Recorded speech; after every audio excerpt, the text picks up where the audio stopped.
A lot of y'all don't want to do work. And so you're not going to find what it is you seek and look for. But if you want to do the work, it's emotional and spiritual work to tell someone who has bullied you your entire life that this is actually going to be the last time you do it. And I don't care how I have to make you understand that. But I will not Eminem anymore because I don't expect you to Eminem.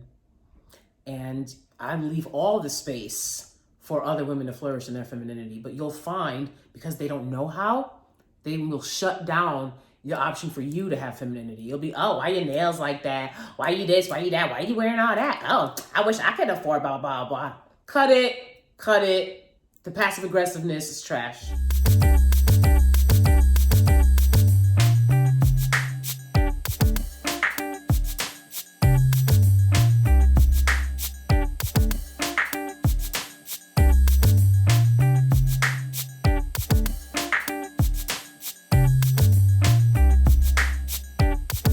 Y'all. So I want to talk about 3 ways that you can start right now demanding space for your femininity. This topic really hits home for me because if you've watched me, you know that I really go hard for actual techniques that we can use to manifest the things that we want out of life. Talking about it, thinking about it, praying about it, singing about it, that's one thing.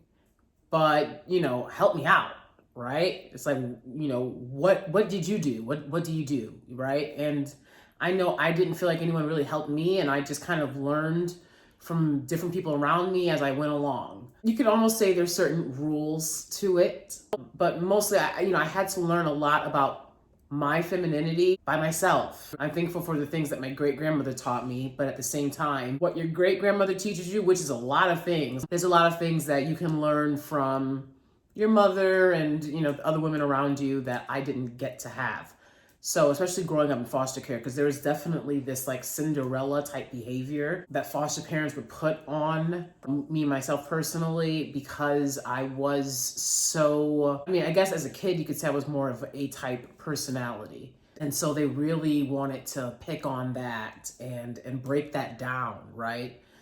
Because their kids were like in jail, and I'm just being honest, not excelling the way that I was, not excelling in doing the things that I was doing. So they wanted to definitely bring me down a notch, which they failed. Demanding space for your femininity, right? 3 techniques that I've used and I've learned and I've honed having to work on these things on my own. I think it's very important if you want to be a feminine woman. Not every woman wants to be a feminine woman. Not every woman centers femininity in their life, but I do definitely believe in the divine feminine and in divine femininity. And I think it's very important as a woman to be in touch with that at some point, because I think not being in touch with that is actually what leads to a lot of the hateration and the trolling and the gossiping and angry forums and spaces where we see people attacking Black women that are successful or on their way to success, right? Or who possess those qualities of femininity that we want, right? And it really is a case of, if you could hone it yourself, you wouldn't be a hater. You wouldn't be a hater. So hone it yourself, right? So here's one technique that I use, which is number 1, raise your standards and expectations, right? So for me, when I was younger, when I was in my 20s, to this day, it's the same thing. I tell my husband all the time, get me a present. You shouldn't have to ask for a present, but I'll let him know I need presents for this to continue, for this to work. Don't forget about that. It's been a few months now. I need a present of some sort. What are we doing here? You're not in the wrong for wanting that. So have higher standards and expectations of yourself. If I'm interacting with a guy, and it can depend on where you are in life. If you are 19 years old, you're not gonna be like, get me a Gucci bag. Like, what are you, a city girl? Maybe you are. If you're a city girl, you can demand that. But if you're just a regular girl, maybe I wouldn't demand the Gucci bag at 19, right? But if you are 30 and you're dating a guy who is 50 and he's claiming he's got money and he's made of wealth and he's doing this and he's doing that. Boy, to give me a Gucci bag. And you got like that to give me a Gucci bag. Because why would I date an old, you know what I'm saying? Like, why would you date some old dude? You could date a young dude and have fun. Why would you date an old dude who can't entertain? Right? I'm just being honest. Well, maybe y'all have done that. Anyways, older, even, young guys lie. Older guys lie too to get you in, to get in your pants, right? Like, boy, I ain't buying them lies. You older than me? Boy, you better buy me a bag. Oh, why is you talking to me? So raise your standards and expectations, right? Don't just let somebody, men will often, if they can't impress you, then they'll try to intimidate you, right? Don't let somebody intimidate you into dating them. Deliver the bag or be on your way. If that's what you're going for. If you want to hook up with any and everybody, you can do that too, right? So if you're 19, say, right, you could say to the guy you're dating, I really like flowers, right? I really love, dandelions. Not many people, love dandelions as much as I do, right? And then, like, if he's taking you on a first date and he doesn't bring the dandelions,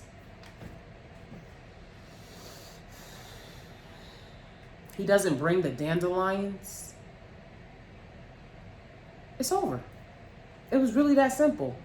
And don't be surprised for a dude that doesn't bring the dandelions if he expects you to go half.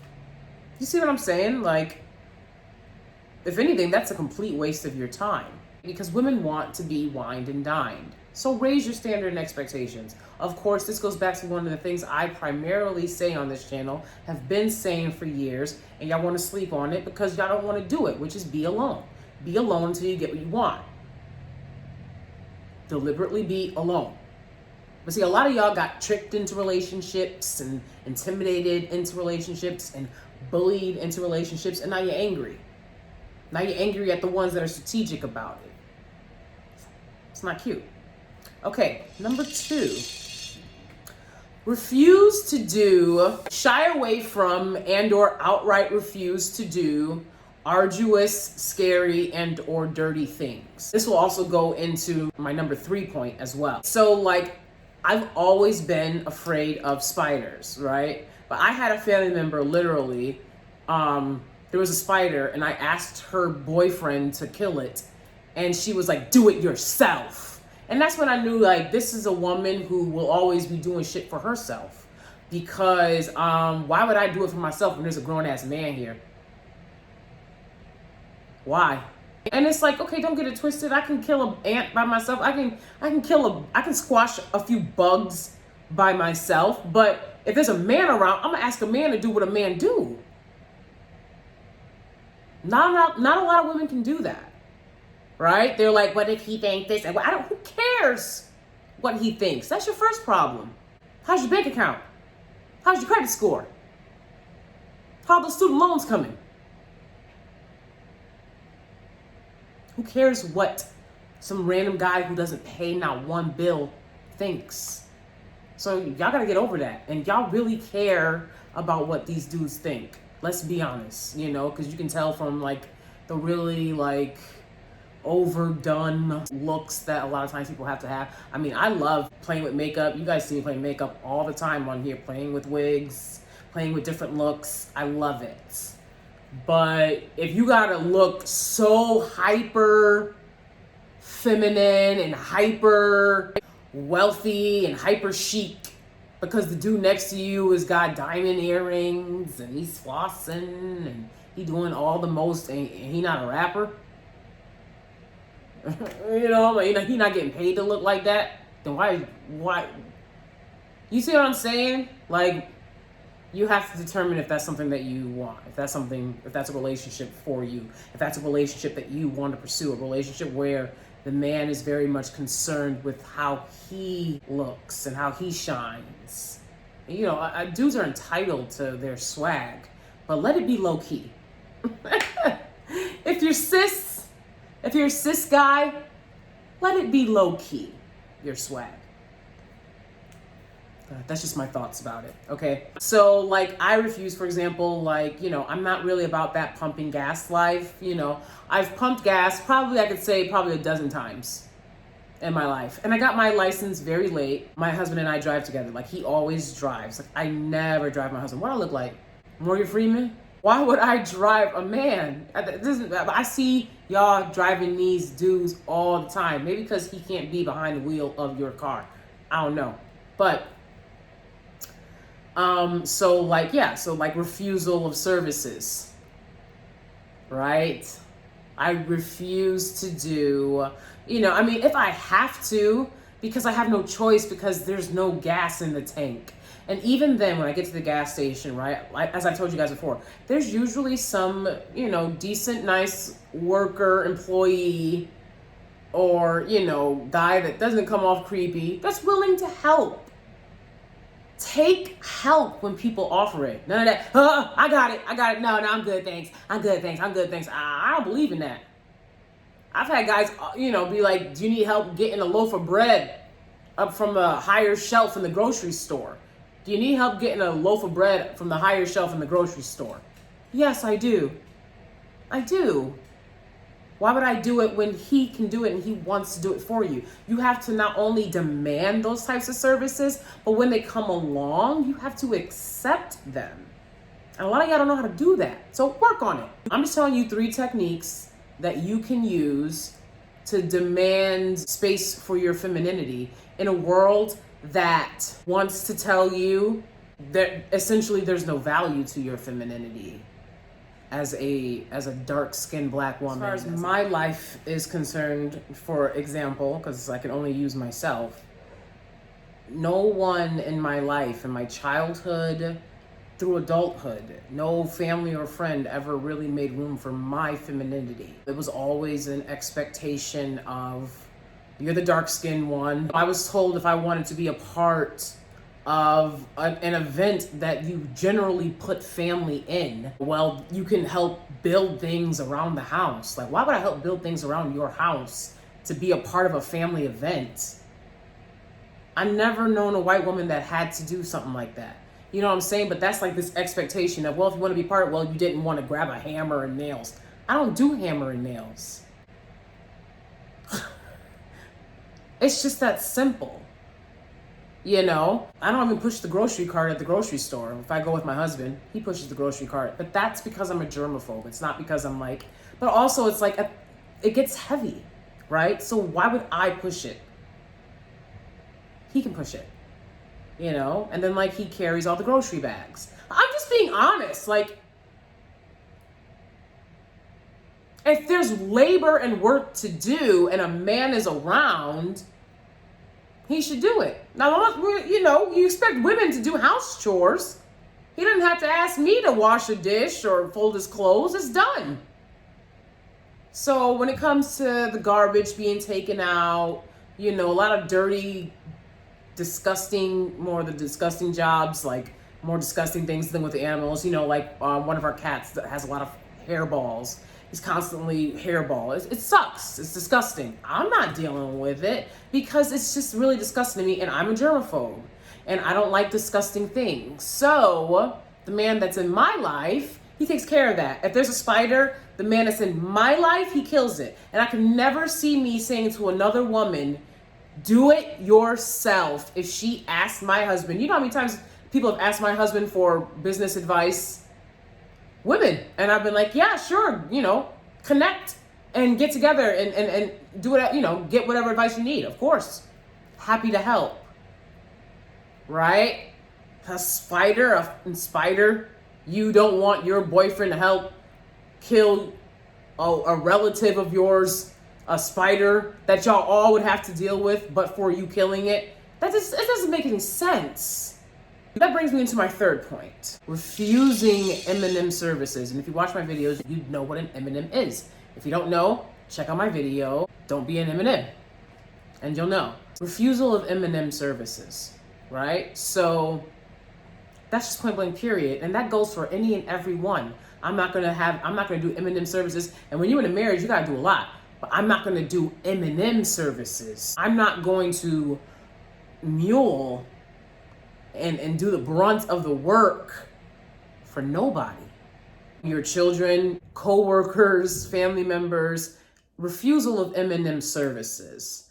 So again, I found myself on jobs and people being like, can you pay for this ahead of time? Or, stay longer for this. Everything I do has to be paid. I don't work for free. And they'll end up firing you for that if you're a Black woman. They'll end up firing you because how much they expect Black women to Eminem. Right? So set the standard so your daughter doesn't have to do that. Don't Eminem, right? A refusal of those services. I don't have a lot of the same old negative energy around me that I've had for years in my life because it's just not, I'm not going to tolerate it. You're not healed. You don't need to be around me. I've had family members that, essentially that's what they expect for my presence. They can just exist and like do weird dances and like listen to garbage music and shit like that. They can just exist in this space. But for me to be in this space with like these estranged family members, I have to be an Eminem. I have to be giving them that Eminem vibe. I have to be lowering myself for some bizarre reason. I don't expect nobody to lower themselves around me. Literally to the point where I was told by a family member to lower my voice in my own home. In my own home, under my own roof. When they don't have their own home, own roof. Come to my home and set rules for me. No, you won't. No, you won't. And that's why they haven't been around since and they won't be around. You don't know how to behave. You don't need to be around me. And that goes back to number one, setting your standards and expectations high, right? So those are 3 techniques that you can use right now. They're not for the feeble and faint of heart. A lot of y'all don't want to do work. And so you're not going to find what it is you seek and look for. But if you want to do the work, it's emotional and spiritual work to tell someone who has bullied you your entire life that this is actually going to be the last time you do it. And I don't care how I have to make you understand that. But I will not Eminem anymore because I don't expect you to Eminem. And I leave all the space for other women to flourish in their femininity. But you'll find, because they don't know how, they will shut down the option for you to have femininity. You'll be, oh, why your nails like that? Why you this? Why you that? Why you wearing all that? Oh, I wish I could afford blah, blah, blah. Cut it. The passive aggressiveness is trash. All right, that's it. Thanks so much for watching, and I'll see you guys next time.